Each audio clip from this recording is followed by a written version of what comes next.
हरिओम नमस्कार मित्रों प्रणाम। जय श्री राम जय बद्री केदार। मित्रों एक बार पुनः आपका स्वागत कर रहा हूं। आज पुनः नए विषय के साथ। नया विषय है जब हम बिहाव हेतु बालक बालिकाओं या लड़का या लड़की की जन्मपत्ति का मिलान करते हैं, उस समय हमें छोटी छोटी बातों पर विशेष ध्यान देना चाहिए। वही एक छोटा विषय है, उस पर मैं चर्चा करूंगा। वीडियो प्रारंभ करने से पहले आपसे पुनः निवेदन है कि यदि आपने अभी तक चैनल को सब्सक्राइब नहीं किया है तो प्लीज़ चैनल को सब्सक्राइब जरूर करें। वीडियो को अंत तक देखें और लाइक और वीडियो को शेयर भी करें, अन्य लोगों तक भी पहुंचाएं। मित्रों, जब हम जन्म कुंडली में वर और कन्या के विवाह हेतु मिलान करने के लिए जन्म कुंडली देते हैं तो कई छोटे छोटे और जो महत्वपूर्ण जो बिंदु होते हैं उन पर हम विचार नहीं कर पाते हैं। और फिर क्या होता है कि वैवाहिक जीवन में परेशानियां उत्पन्न हो जाती हैं, या विवाह के बाद जब हमें पता चलता है कि यह कुंडली का मिलान ठीक नहीं हुआ है तो हमारे मन में बुद्धि में भ्रम पैदा हो जाता है।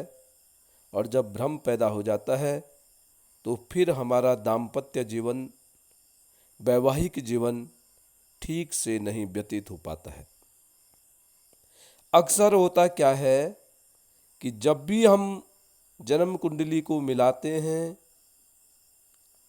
तो केवल एक चीज पर विशेष ध्यान होता है सबका, कि कितने गुण मिले। और यदि 18 से अधिक गुण मिल रहे हैं तो हम कहते हैं ठीक है, और हम संतुष्ट भी हो जाते हैं। मित्रों, सबसे पहले एक बात जरूरी है, गुण से अधिक ग्रहों की मैत्री होना अति आवश्यक है। गुण चाहे आपके 18 से कम मिले, परंतु ग्रह मैत्री बहुत ही आवश्यक है। यदि आपकी ग्रह मैत्री नहीं है तो आपका जो वैवाहिक जीवन है, दाम्पत्य जीवन है, उसमें परेशानियां उत्पन्न जरूर होंगी। चाहे वो आपसी सामंजस्य की हो या ब्याह के बाद धन एकत्रित करने में परेशानी हो या संतान संबंधित परेशानी हो, किसी भी परेशानी से आप जूझ सकते हैं।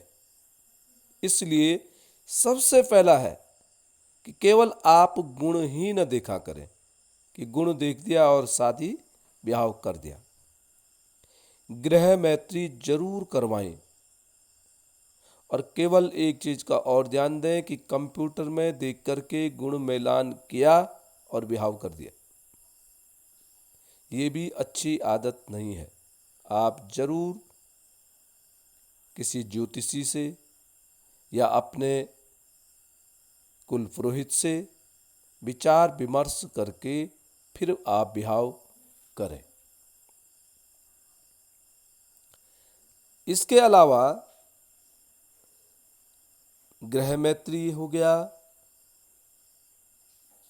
उसके अलावा अन्य ग्रहों के भी निरीक्षण करना चाहिए। कई लोगों का क्या होता है कि गण देख देते हैं कि राक्षस गण है, मनुष्य गण है, नहीं जुड़ रही है। मित्रों, इसके अलावा भी छोटी छोटी बहुत सारी चीज़ें ऐसी होती हैं जो कि विवाह के लिए बहुत उपयोगी होती हैं। उसी में से एक विषय पे मैं आज चर्चा कर रहा हूँ, वो है जन्म कुंडली में राहु ग्रह।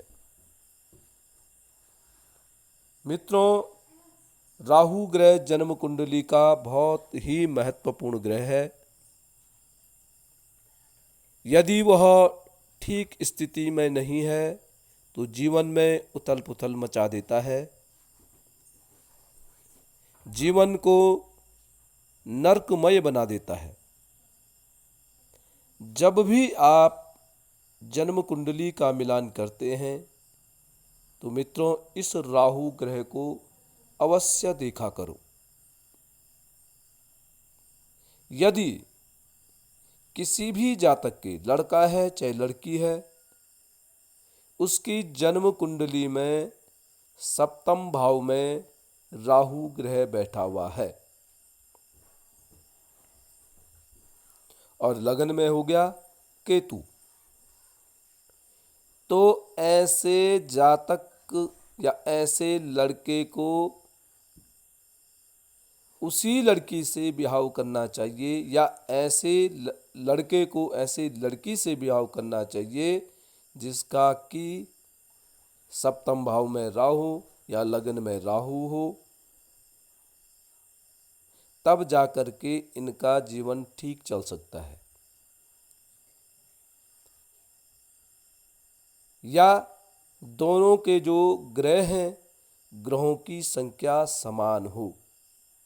जिसका सप्तम भाव में राहु है उसके ग्रह कम होने चाहिए, तब जाकर के आपका सामंजस्य बैठ सकता है। परंतु फिर भी यदि दोनों में से केवल एक का ही सप्तम राहु है या लगन में राहु है, तो मित्रों, ऐसे व्यक्ति का जीवन बड़ी कठिनता से चलता है। यहाँ तक भी देखा गया है कि इनका जो दाम्पत्य जीवन है, विवाह का जीवन है, उसमें किसी भी मोड़ पे अलगाव की स्थिति पैदा हो जाती है। वह तब ये देखा नहीं जाता है कि कितने वर्ष होगी, कितने बच्चे हैं, क्या है। राहु जातक की मति भ्रम कर देता है। सप्तम भाव अपने पार्टनर का भाव होता है, इसलिए जब वहाँ पे राहु बैठ जाता है तो ऐसा व्यक्ति हमेशा अपने पार्टनर के प्रति भ्रमित रहता है। और जब राहु की दशा आती है या राहु की अंतर्दशा आती है, उस समय पर राहु प्रबल हो जाता है और वह जीवन को बदल देता है। व्यक्ति क्या कर रहा है, क्या नहीं कर रहा है, अच्छा क्या है, बुरा क्या है, वह सोचने और समझने की शक्ति भी व्यक्ति की क्षीण कर देता है राहु ग्रह। इसलिए मित्रों, जन्म कुंडली में सप्तम भाव में यदि एक का राहु है और दूसरे का नहीं है, तो ऐसे व्यक्ति से विवाह नहीं करना चाहिए। मैं ये सलाह देता हूँ। या बहुत जरूरी है तो फिर ये देखना चाहिए कि उसका लग्न में राहु हो या उसके ग्रह राहु वाले व्यक्ति से अधिक ग्रह उस व्यक्ति के होने चाहिए। चाहे वो लड़की है, चाहे वो लड़का है, कोई भी है, परंतु उसके ग्रहों की संख्या उससे अधिक होनी चाहिए। और साथ साथ में उनको अपने वैवाहिक जीवन में सामंजस्य बैठाने की कोशिश करनी चाहिए। तब जाकर के आपका वैवाहिक जीवन सुखमय व्यतीत होगा। तो मित्रों, ये था जन्म कुंडली मिलान के समय ही इन बातों पे ध्यान देना चाहिए। ऐसा नहीं कि विवाह आपका हो गया है उसके बाद आप इन चीज़ों पर विचार विमर्श कर रहे हैं। यदि किसी का है भी तो वो जब राहु की दशा चल रही है, राहु की अंतर्दशा चल रही है, या गोचर में भी आपकी राशि पे राहु आ रहा है, तो उस समय राहु का कोई उपाय कर दीजिए। राहु का दान करो, राहु का जप करके राहु को शांत किया जा सकता है। परंतु जब जन्म कुंडली मिलान आप कर रहे हैं उस समय इस विषय पे जरूर आप चिंतन करें, जरूर एक बार विचार विमर्श करें। तो मित्रों, आज के लिए बस इतना ही। कल पुनः किसी नई जानकारी के साथ आपके सामने प्रस्तुत होऊंगा। तब तक के लिए नमस्कार, प्रणाम, जय श्री राम, जय बद्री केदार।